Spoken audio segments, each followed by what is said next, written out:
Thank you, Malcolm. And indeed, yes, in 1980, dynamic nuclear polarization was an interesting idea, and it was thought to be a totally crazy, idiotic idea that would probably never, ever work, okay? And lots of reviewers of NIH grants shared that particular point of view. So it was amazing we got funding to do it. But anyway, today I'm going to tell you a little bit about magic angle spinning and DNP, and also we're going to focus on amyloid fibrils, in particular A beta amyloid, which is the toxic species supposedly in Alzheimer's disease. And we're going to show you two structures of A beta 1 to 42 and 1 to 40, and speculate on what these structures might mean medically, and how, for example, this new antibody that Biogen has now brought out, aducanumab, might actually be working. And then I will tell you about some future experiments using proton detection, and maybe if we have some time, we'll get to O17 NMR, okay? So all of this is magic angle spinning. And as I said, we're going to be doing spinning as I've shown down here. And over on the right side of the slide, we show you some polarizing agents in DNP.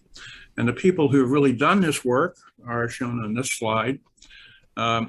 Robert Silvers and Mike Colvin really got the A beta 1 to 42 structure done. It was a collaboration, very close collaboration with Sarah Lenza, our colleague at Lund University. And most recently, we've been working with Guido and Anne in Lyon, and their colleague Chris Taps here, who have done some of the proton detection experiments for us because we did not have a probe in-house to do that. And then my graduate students and postdoc colleagues, Brian, Salima, Natalie, and Eddie, have done the other work that I'll tell you about today. So this is an outline. First, go back and give you some background on A beta, Alzheimer's disease, A beta 1 to 40 and 42. And then I'd like to show you some high resolution structures of A beta, and it will be both the 1 to 40 and the 1 to 42 species. And these have sort of mirror image S-shaped cores, all right, or hairpin cores. And each of these has a dynamic N-terminus. And of course, the question comes up, are these structures relevant for plaques that actually occur in AD brains? And I will show you some preliminary data on A beta 1 to 42, which partially addresses that problem. And then I'd like to also go on to talk a little bit about the future of mass NMR experiments on amyloid, and in particular, the topic that Malcolm brought up already, and that's dynamic nuclear polarization, as well as proton detection on A beta 1 to 42. And then perhaps if we have some time, I can tell you a little bit about O17 mass. Okay, so some background. Alzheimer's disease, it was first diagnosed about 110 years ago in Germany by Alois Alzheimer, and this is the first patient you see, Auguste Deterre, who passed away in 1906. And what happens in AD is the brain shrinks, and you get damage in areas that are involved in planning and thinking, and you get these voids which appear in the brain. And things just go downhill from then, and it's eventually fatal. Now, this is really a very big problem worldwide, okay? So if you look in some of the websites devoted to AD, Alzheimer's disease, you will see that at the moment, well, at least a few years ago, where we got this data, 2015, there were about 9.4 million people in North America, South America with AD. In Europe, that number was about 10 million or so. Worldwide, it's about 47 million, and it's going to get probably a lot worse as our populations age. And people are predicting in 2050 that it'll be maybe 130 million or so unless we find a cure. And so right at the moment in the US, as of last year, there were about 6.2 million cases, and we were spending over 300 billion a year on AD and the care for patients and so forth. And that's supposed to go up to about 16 million cases in 2050. It's about 1.1 trillion. So as bad, as terrible as the pandemic, the COVID pandemic is, the AD pandemic, the AD epidemic that we have is really probably worse. And these are all going to be fatal cases. Now, how do you make an A beta sample? Well, there are two ways to do it. One is to prepare a sample on a peptide synthesizer, and a lot of people, including ourselves, have done that. The problem with it is that A beta is really quite difficult to purify. And so, and for other reasons as well, we wanted to go to an expression system, a biosynthesis system, and we did this in collaboration with Sarah Linza, shown in this photograph here at Lund University, and she has found a way, a very nice way actually, to express it in E. coli, and you do a sort of standard purification on nickel chromatography. We have made a sumo construct of this, and then you put it through a size exclusion chromatograph in which you can remove the aggregates which form ahead of time or very quickly, and you start out with monomers. And when you start out with monomers, as I've shown right here, the small molecules, then you can get fibrils which are very well formed. And there's a lot of very interesting, Sarah has performed a lot of very interesting kinetics experiments that show that when you have the biosynthetic material, you get very good, very reproducible kinetics. And those are very hard to reproduce when you do just peptide synthesis. And then you pack this into a rotor, and these are some typical N15 spectra that you see. Now, the two sort of primary pulse DNP NMR experiments and DNP experiments we do are just shown right here. 2D radio frequency driven recoupling, carbon-carbon recoupling. We use this for assignments.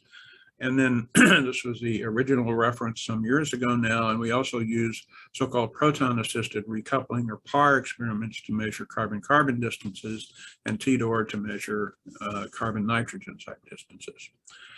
And this just shows you a typical one-bond RFDR, so that means you mix about 1.6 milliseconds or so in the RFDR experiment. So you just get C alpha, C beta, C gamma couplings, and so forth.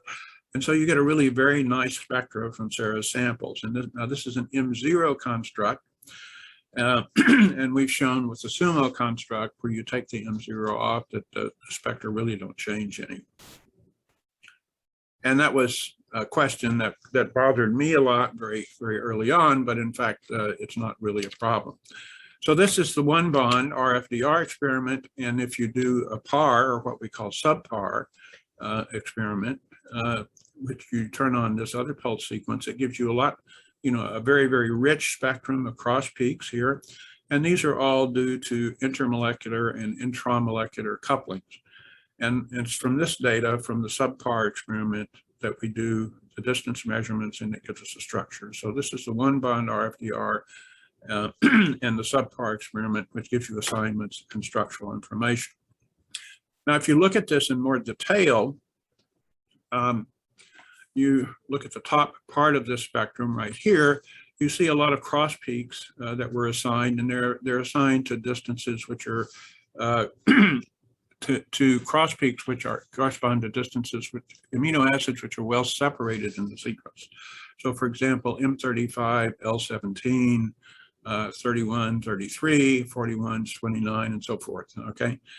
So this gives you really quite nice long distance information from which you can derive a lot of structural constraints, all right? And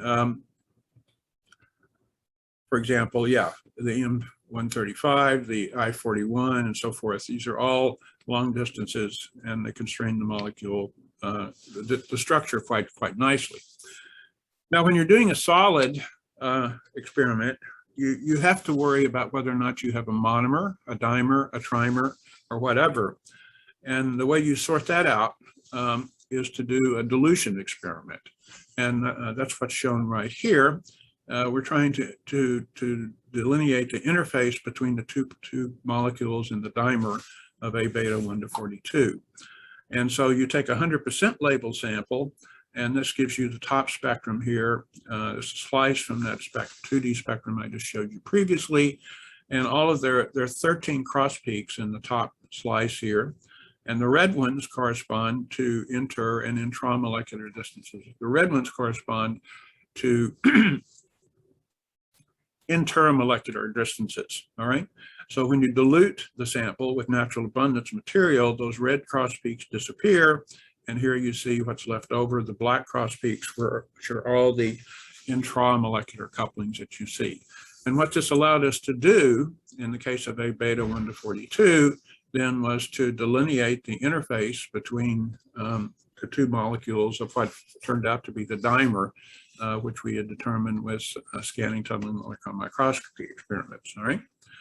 And so you see this M35 then intercalated in between L17 and Q15 right here, all right? And so then we went on to do the rest of the structure, now that we know it's a dimer. And you see the structure here. Well, first of all, on the right side of the slide, it shows you the distances and torsion angles that we measured. So we had more than 500 unique non-trivial restraints on A beta 1 to 42, and that yielded the structure, which is shown right here. And so we had a lot of restraints, particularly for a solid state NMR structure. There were more than 18 per residue, and that gave us 1.6 angstrom resolution. Right? Now we found out some interesting things chemically about A beta and doing this experiment. One is that there were these hydrophobic steric zippers. These were parts of A beta, amyloid, that David Eisenberg had talked a lot about.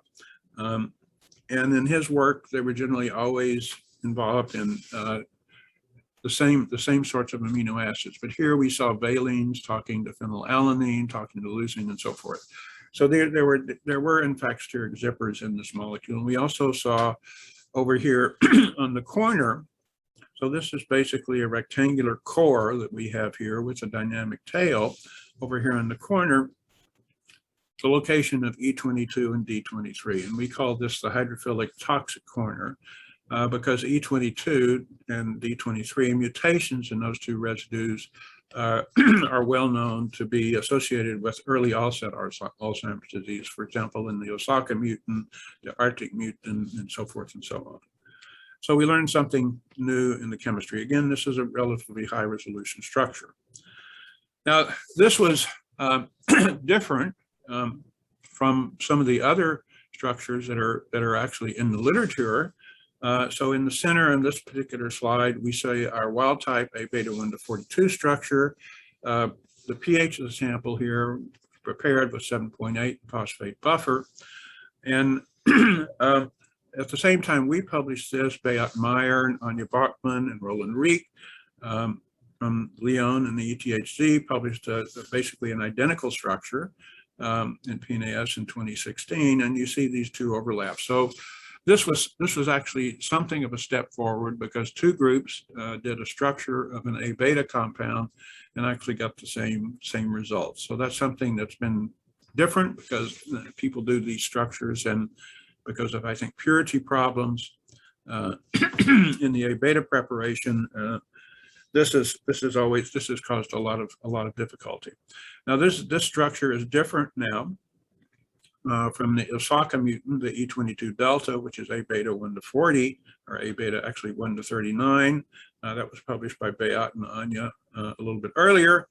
And it's also different now from this cryo-EM structure, which came out a year later, of wild type A beta 1 to 42. And this structure, of course, it's a very nice cryo-EM structure, but it was done at pH 2 and in 30% acetonitrile.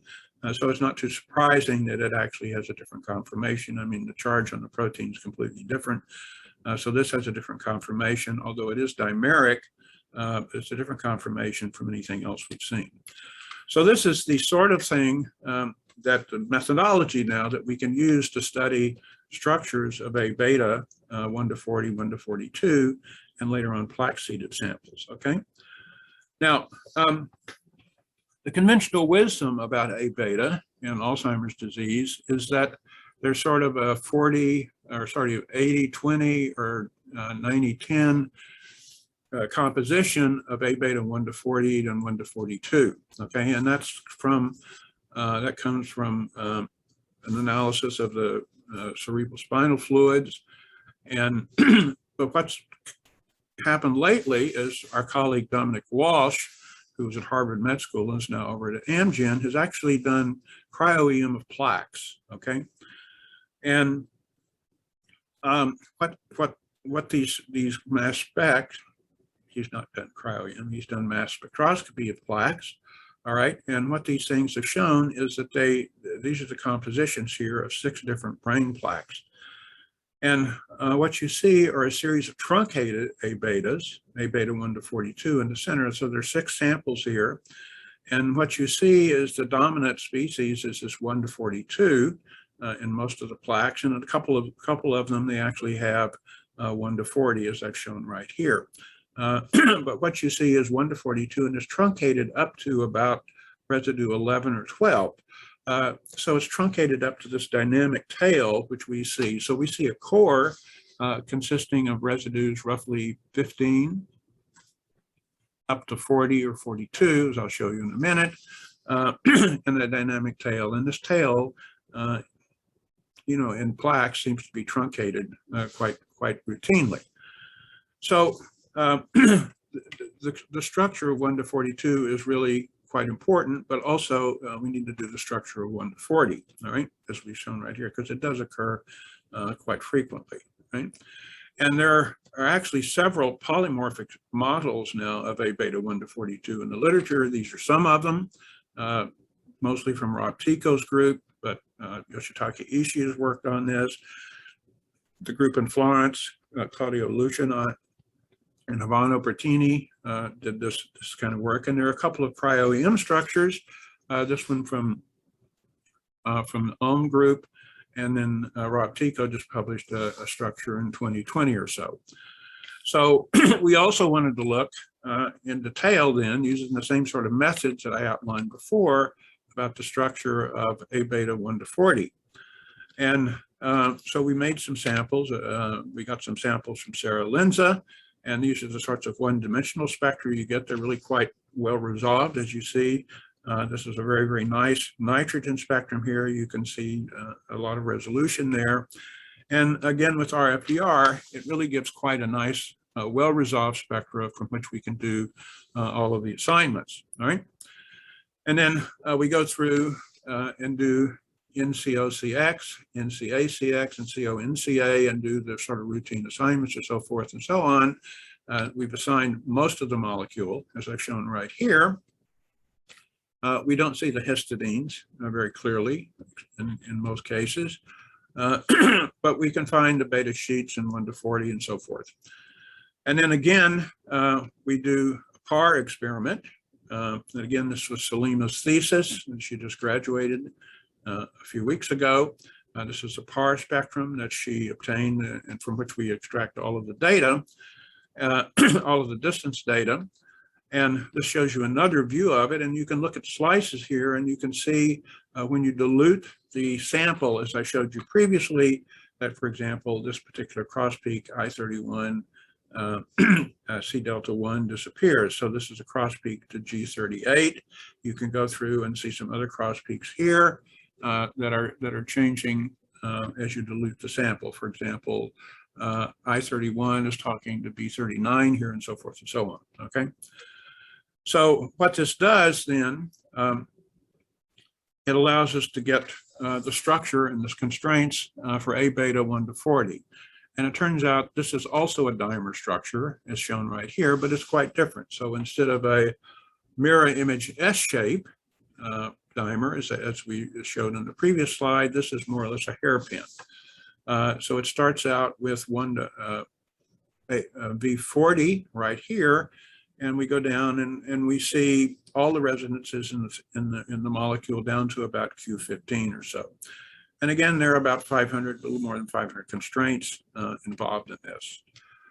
So this is the constraints that we have, and this is the structure that we've calculated, Salima calculated, and it shows clearly this hairpin structure. Now this is similar to structures that Rob Tico has described, and Ivano Bertini and their colleagues have described, Claudio Lucianot. There are some differences, though. For example, the M35 in the previous two publications is on the outside here, and we find cross peaks talking to L17, M35 to L17, so it's on the inside. So we have then now, I think, two reasonably high resolution structures of A beta 1 to 40 and 1 to 42. This is the 1 to 42 structure I showed you previously, and this is the 1 to 40 structure. They both have these cores of residues that extend from the C terminus down to about Q15 or maybe a little bit lower, and then the disordered tail. And you can ask the question, you know, what happens to this disordered tail? Why does it have a disordered tail? Well, it turns out we now think, and we're trying to do experiments to demonstrate this very clearly, that this is where the Biogen aducanumab antibody actually binds. Okay, it binds through residues E3 to D7. So this is the antibody, a crystal structure of the antibody, and they bound small peptides to it. And we now have experiments in progress to bind the antibody actually to the fibrils and trying to look for contacts between the antibody and the aducanumab. So this is the clearing mechanism that this antibody uses to clear plaque from Alzheimer's patients' brains. Unfortunately, as maybe you've heard, it does not restore memory in Alzheimer's patients. So it's not a cure for the disease by any means, but it's the best thing that's around, since it's the only thing that's been approved for treatment of Alzheimer's since about 2000, 2003 or so. So the question comes up then, are these particular structures, as interesting and as nice as they may be, are they relevant to Alzheimer's plaques in AD brains?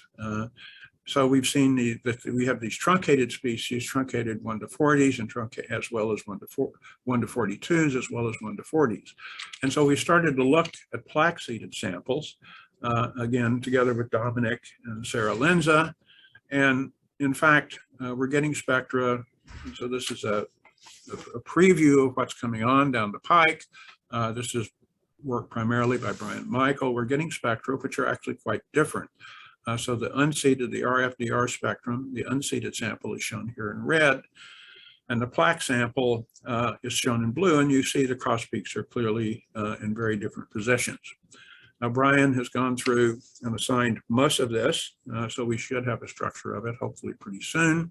Again, we see this disordered tail, and we can totally get all the assignments down to about, this is E22, A20 or so right here. Okay, so this is a work in progress, but I think we're going to see some exciting new and different structures when we finally do complete this particular project. Now, what about the future of A beta? Are we going to do this in the same ways that we've been doing them before? Okay, these experiments require 20, 30 milligrams of material to fill a 3.2 rotor. That's a lot of protein, a C13 N15 labeled protein, of a very difficult protein to deal with. So we'd like to have some interesting new experiments, and in fact, dynamic nuclear polarization and proton detection, and perhaps O17 will be quite useful for these sorts of endeavors in the future. Now, just to remind everybody what DNP is, you take a sample and you can disperse it, for example, in deuterated glycerol water. This is not the only material or background you can use.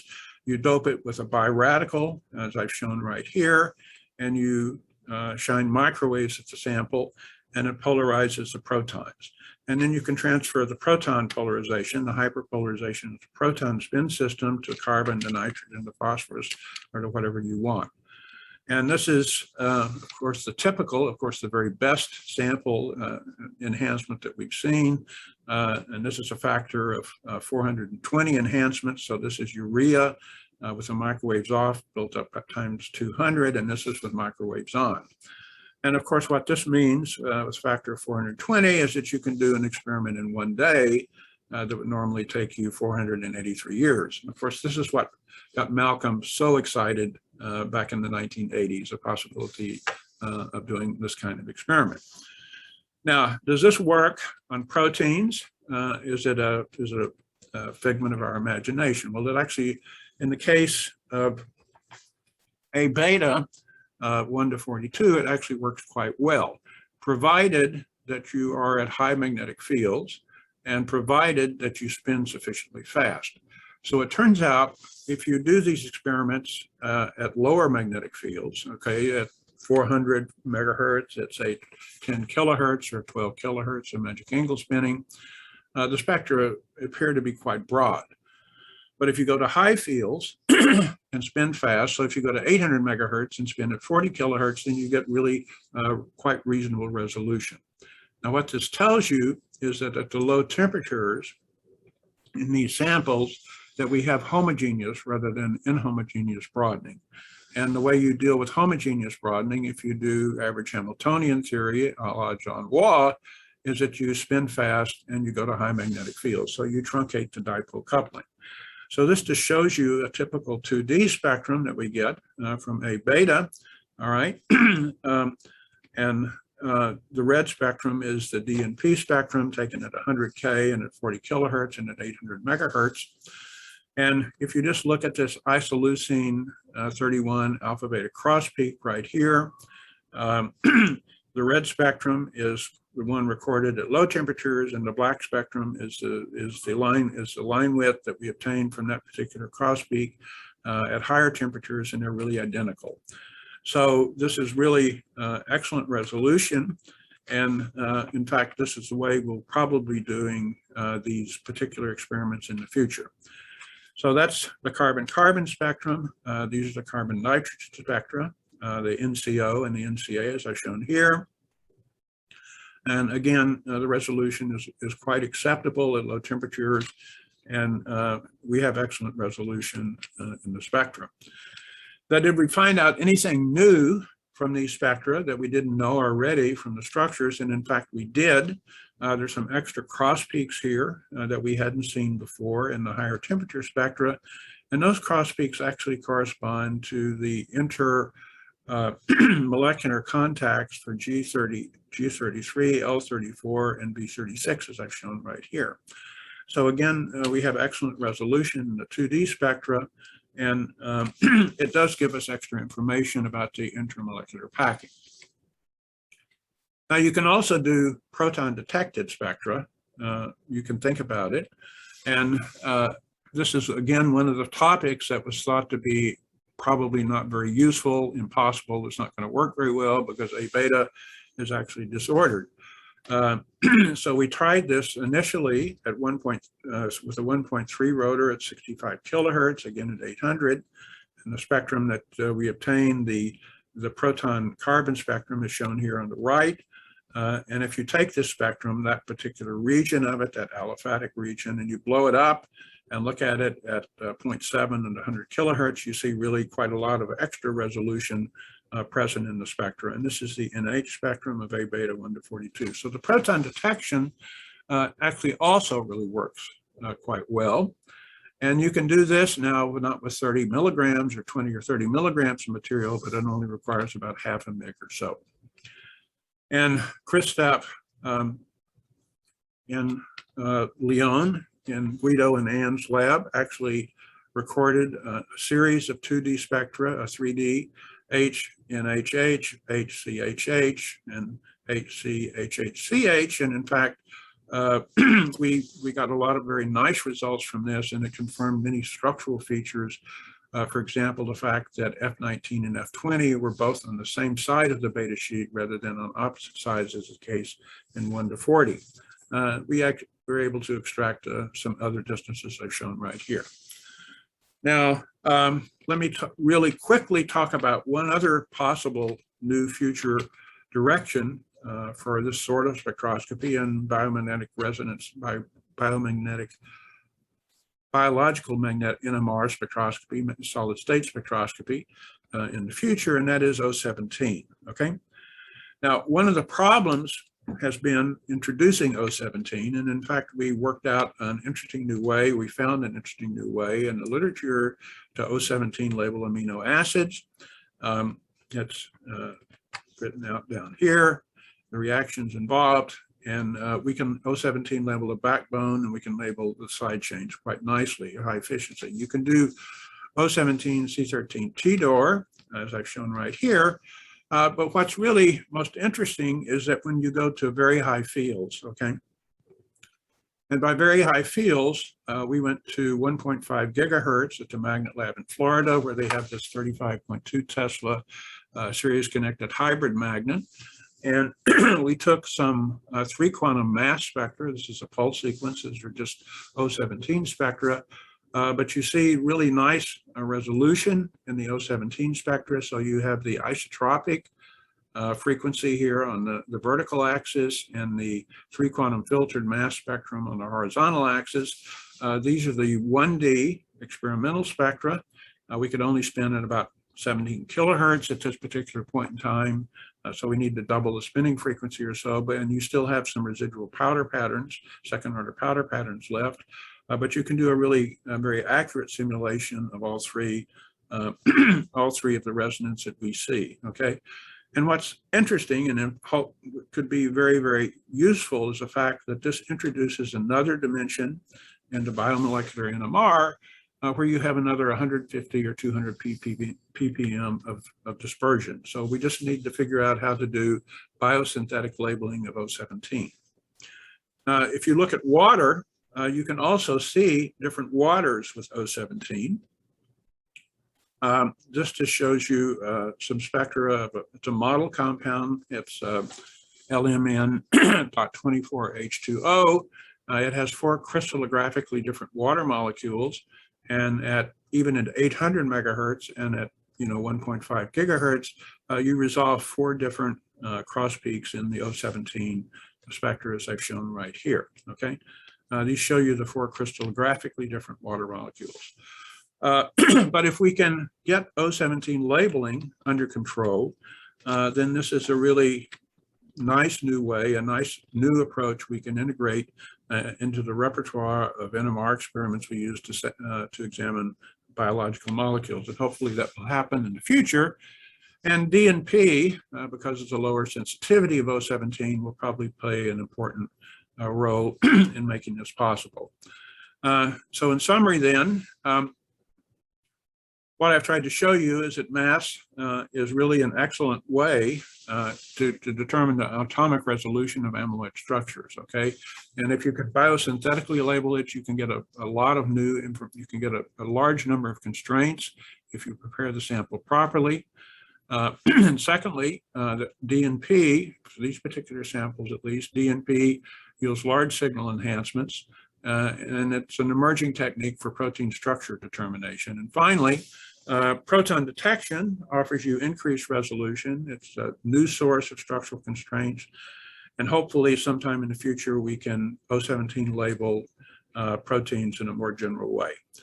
And again, let me thank the people who really did this work are on this slide, and thank you very much for your attention. I'm happy to answer some questions if there are any.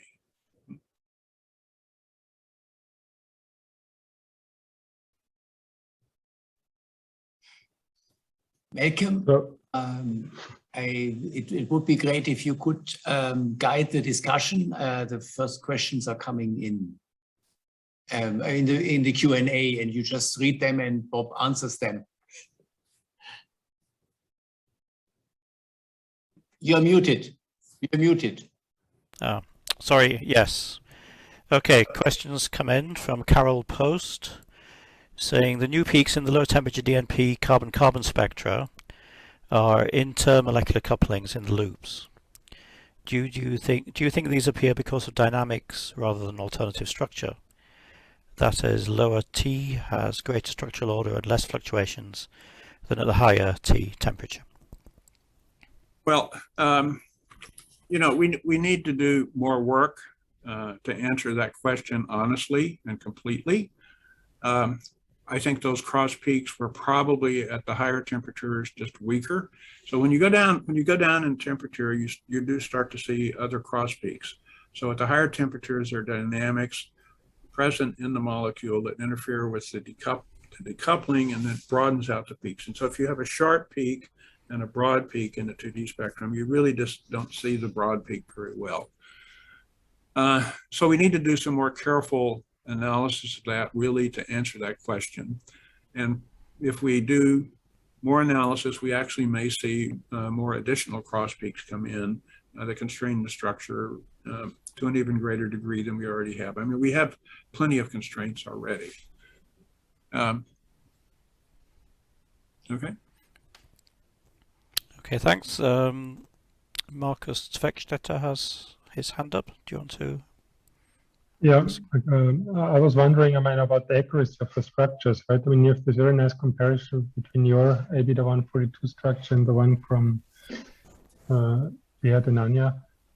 So I mean, they're very similar, obviously, but I mean, there's still some differences. And I'm wondering if this is because of the preparation, or really it's somewhere in the accuracy, for example, of the distance restraints, which then translates into, let's say, these slightly different outcomes. Well,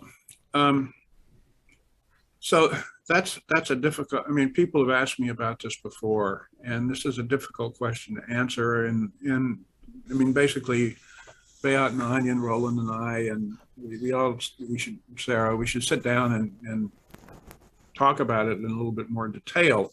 They had actually fewer structural constraints than we did.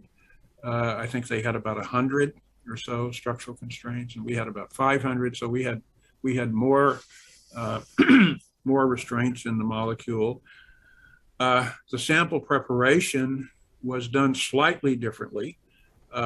When they prepared their fibrils, they added some zinc to it. They had some polymorphism, and they added zinc. But basically, the backbones are still the same. Some of the side chains are different, but for example, the positions of F19 and F20 are both on the inside of the loops rather than inside and outside. So, I mean, there are some differences, but they're certainly not very large. I'm not sure that answers your question, Marcus, but yeah, thank you. Yeah. Okay, back in the Q&A then, there's a question coming in from Oleg Ansukin, who says, Arctic mutation has shown a high level of polymorphism in A beta fibrils. It's also correlated with an early onset of Alzheimer's disease. Did you do any efforts for the structure determination of the Arctic mutation, I guess? That's a project that's in progress, okay? We haven't finished it yet by any means. In fact, we barely started it. And I think Mei Hong published a paper on this a few years ago in which she did see a number of different polymorphs present in the spectra. It may be that the fact that the Arctic mutant fibrillizes very fast. And what we have seen is that in some other small molecules like GNN, QQ, and Y, that when you have very fast fibrillization, then in fact you get polymorphic structures. So if you want to get a monomorph out of the Arctic mutant, you may have to slow down, dilute the sample as you make the fibrils. That's a suggestion. It's an idea. It's certainly not proven. But that's really all we can say at this point about the Arctic mutant. Okay, Carol Post has the second question saying, curious that A beta 140 in plaques is not as truncated, whereas A beta 142 has a number of truncated forms.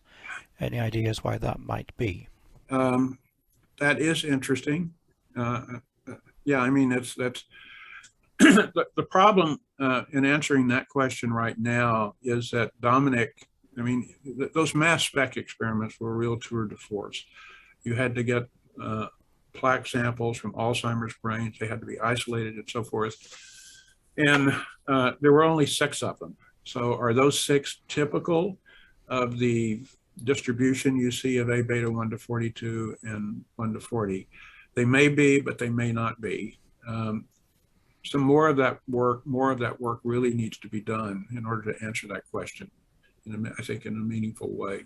But it is very obvious that there were a lot more truncations in 1 to 42 than there were in 1 to 40. Yeah. Yeah. Okay, Jeffrey Bodenhausen has a question about oxygen 17 NMR. Whether it's hopeless, is it hopeless to do it at more mundane fields than those available in Tallahassee? Well, I think if you're at 800, you can start to do 017 really. I mean, there are a lot of things you can do. I mean, we did quite a few experiments at 800, and we did experiments at 900. So at those more mundane fields, you certainly can get useful spectra.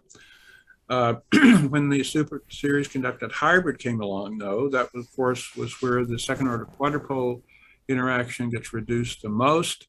And so we were anxious to record spectra, 3 quantum spectra at those fields. And other people are using that magnet for similar sorts of experiments today. Right? So yes, you can do things that certainly at 800, 900, and certainly at 1.2 gigahertz. Yeah. So 900 now qualifies as low field, does it now? Is that how? Well, just getting oriented. I wouldn't say low, but mundane. Mundane, okay. As Jeffrey put it, right? Ashutosh Kumar asks, your hypothesis for the role of unstructured tails in A beta looks interesting. Has it been experimentally shown that MA beta binds and clear? I'm not sure I understand that, but maybe. Clear as black, yeah. Mm-hmm. Oh, okay. How should it change with different familial mutants? Well,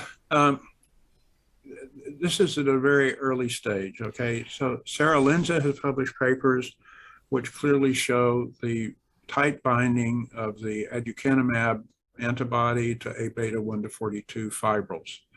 It binds with nanomolar binding constants, and there's one antibody for, I think it's 4.7 A beta molecules. Now, that experiment has been done with A beta 1 to 42. It has not yet been done with the, for example, Osaka mutant, where there's not a disordered tail. So there's clearly a lot of other work and a lot of other experiments that need to be done to establish and investigate that kind. That's a very interesting question. Yeah. And also in the Q&A, there's a last question from an anonymous attendee. What's the latest thinking on neurotoxicity, i.e. soluble oligomers versus fibrils? Well, if you read the literature, you can find whatever you want in answering that question. And I don't think there's a clear answer yet. I mean, there are a lot of people that think that oligomers are really the most important part, the most important particle in the Alzheimer's disease cascade. If you talk to other people, some very famous, not too long ago, I had a conversation with someone else, and they clearly thought that the mature fiber was still more important. So it's a question that hasn't been answered. And again, you can look at the AD literature, the Alzheimer's, the A beta literature, and you can find arguments on either side. Maybe Christian, for example, would like to argue one way or another on that particular topic, right? Well, I mean, if one wants to enter this topic, then probably one also has to talk about tau and not only about A beta, and then it becomes totally, I mean, confusing. So I think this is not the right floor. Anyway, I mean, neurotoxicity can be measured in various models, and the final answer is the human being. And so I think that's also something one is very, very difficult to access or assess at the moment.